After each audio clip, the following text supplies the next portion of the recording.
Coucou, allô, allô, allô, allô, allô. Bonjour, bonjour, bonjour, bonjour. Mbote mbote mingi na bina nyesi tu ba bolinga maman ile anitu na pesi me ba mbote ba ebwe ma vie puis muko wazima. Est-ce que vous allez bien? Boni bilo bande konanga, est-ce que boza malamu? 300 mètres. Au rond-point, prenez la troisième sortie. Puis au rond-point, prenez la deuxième sortie. Voilà. Ici c'est votre deuxième maman ile anitu, la reine mère. Appelez-moi Kimiekian Kaka. De mon côté, tout va bien par la grâce de Dieu. Nzambe ama zobatela kimi ezali bino pe na côté na bino kuna ndeni. Est-ce que boa malamu?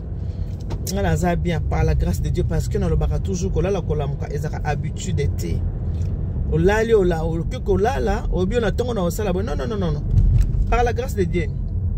Par la grâce de Dieu, grâce à Nzambe car pour ceux qui Nzambe te moyen te bande konanga, la vie ne nous appartient pas. Oh, vie eza bisoté. Voilà. Donc là, moi, je suis déjà en route pour mon travail. Vous voyez bien, on a la salaka. Service traiteur, la providence de maman il y a Anitu. Service traiteur. On a la sala musala oyo ya kolie sabatu. Et on dit musala on a la salaka. Musala ya ba fête.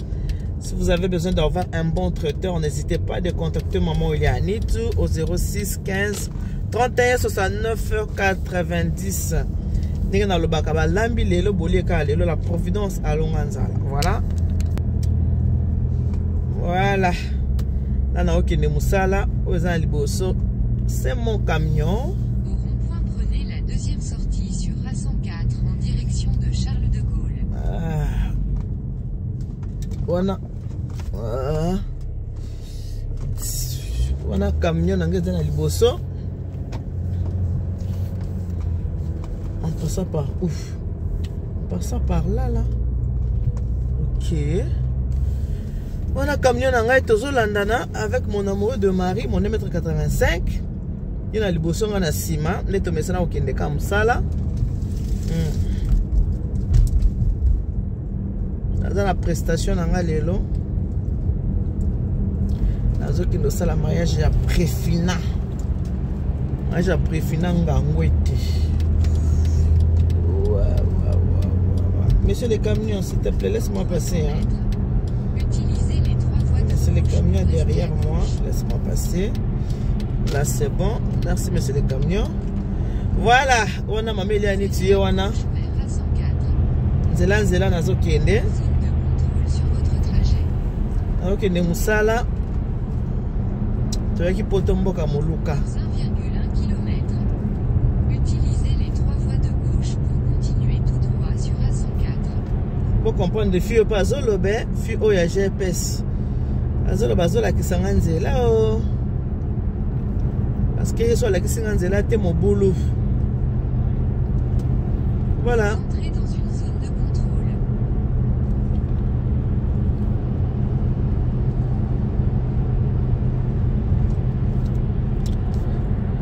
Et voilà, on a nazo kende. Na sabino musala nanga parce que na fier na musala nanga. J'aime ce que je fais, j'aime mon travail. Amélia Anitu, guide na bango. Na baso za mutakanda kotala ngate po kosepela na yo. Ngate voilà lelo za mukola musala. Nazana na kolemba na uti kolamuka. Tozana tongo. Uti kolamuka soko fatigué na meli café te. Fena me la café dans ma casse mais na comment qui moi pressé. Na meli café te. Voilà, puis on a toujours kende. Toujours kende na binoti to koma na salle, ti bomo na salle. Ndenge na kozala na salle de fête, ndenge to kolamba boy binga na lakisaka nyoso. Lakisaka ndenge tozo lamba. So tozaka ba lambi lelo, olipe ka lelo. Voilà, naza benanzela naza kokende, toza kokende dans 3 minutes.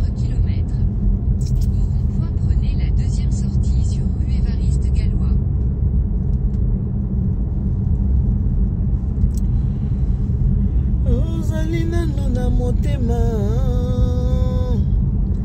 ozali kaka nesika yo nalingelaka yo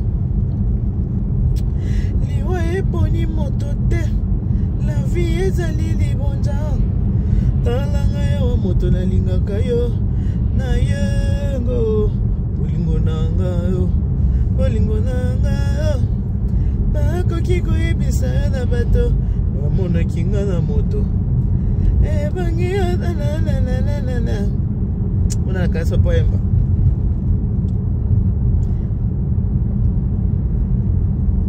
yene wanga mama bibi amazone okotungisa moto lokolanga.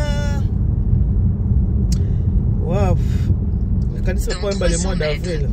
Au rond-point, prenez la deuxième sortie. Puis au rond-point, prenez la première sortie. Bolingo nanga yo, bolingo nanga yo yo. Au rond-point, prenez la deuxième sortie sur rue Évariste Gallois. Puis au rond-point, prenez la première sortie sur rue Galilée. Je prends comme ça. Après, je fais ça. Je vais là-bas. Je décroche pas, sinon vous allez. Voilà, je suis là comme ça. Je continue. Talanga ya moto na lingaka yo na yenga bolingo nanga yo yo. Amazone yene wanga Maria Rosa. Au rond-point, prenez la première sortie sur rue Galilée. Mukarame yo yo yo. Mukarame yo yo yo yo yo yo yo yo. Vous comprenez la qualité de papa. Mukarame yo yo yo yo yo yo yo yo. Vous avez atteint votre destination. Merci mon Dieu, j'ai bien roulé. Merci à toi aussi GPS. Voilà. So on a tout commis. La salle de fête. Commis la salle de fête et pas yoapi. Mon salle est comme ça la malelo. La la la la la la. Faut que je m'égare. Je vais me garer. Voilà. On a camion à la Providence. Hein. Là, moi, si je vais me garer.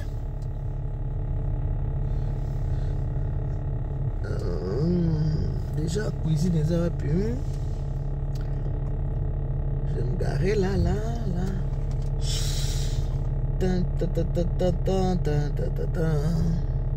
Bon, je me gare là. Je vais me garer ici comme ça. Je me gare ici. Comme ça. Voilà. Voilà. Nous sommes arrivés. Et voilà, voilà, voilà. On est dans l'autre épisode qui est bon. Bonjour ma maman. Vous allez bien, hein? Voilà.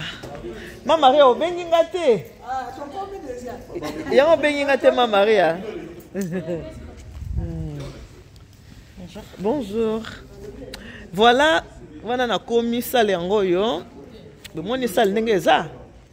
Ça les a beau. Alors, on sale les obandaka la mingite. Sarabino ke nga ezalaka balambi lelo bolie lelo. Faut comprendre, hein? Balambi lelo bolie peka lelo. Voilà, la salle elle est comme ça nde bomoni yango. Bon, moi molili po bapelisi na minda te, hein? Po tozana no petongo. Toza 12 heures, hein? 12 heures koki. Ma Marie, t'as combien heure nino? Heure nino? Hein? 12 heures, hein? Voilà. On a comme la salle à 12 heures. On a commis boué. On a sikoyo. On a banda musala na ngai. Moni. Là je vais commencer. Je vais installer ma barbecue, tu installer ma camunyoso. Ah là, les autres au sala awa. Place au sala yango. Salle de réception Élysée. Yango wana. Et salle kitoko hein. Beaucoup n'aiment pas le numéro de téléphone. Si vous avez besoin de ça mariage, vous pouvez hésiter parce que la salle elle est bien, elle est belle. Ça vraiment bien. Les conditions sont bien réunies ici. Hein? Les conditions sont vraiment très bien réunies. Donc, pour que nous ayons un numéro, ça va faire Nabino. Maintenant, on va décharger les camions. Ça là est banda. On a accéléré dans la salle n'engagez. Oyo, on a accéléré dans la salle. Ekolata tango kusala makambo nyonso ezomona bakiti yango nevani nango nani camion yango nelingi banda kufungama voilà awa bar musu yango ya mone Élysée awa bar voilà otoyo cuisine. Ah, cuisine. Cuisine en goyo. Ils sont bien, ils sont propres. Bagazinière yango wana. Tout est bien, tout est propre. Hein? Bafour yango wana. Voilà, là c'est le déchargement. Voilà comment décharger le camion absolument kaba lambi le bolier le bomba barbecue. Yango les autres qui tendaient si quoi qui tapent banda musala. OK. Bon, on se dit à tout à l'heure on a maintenant que la semaine musala na ngai. Voilà camion ndenge eza chargé, eza kotonda na biloko. Là maintenant tu décharger pour musala banda. À tout à l'heure.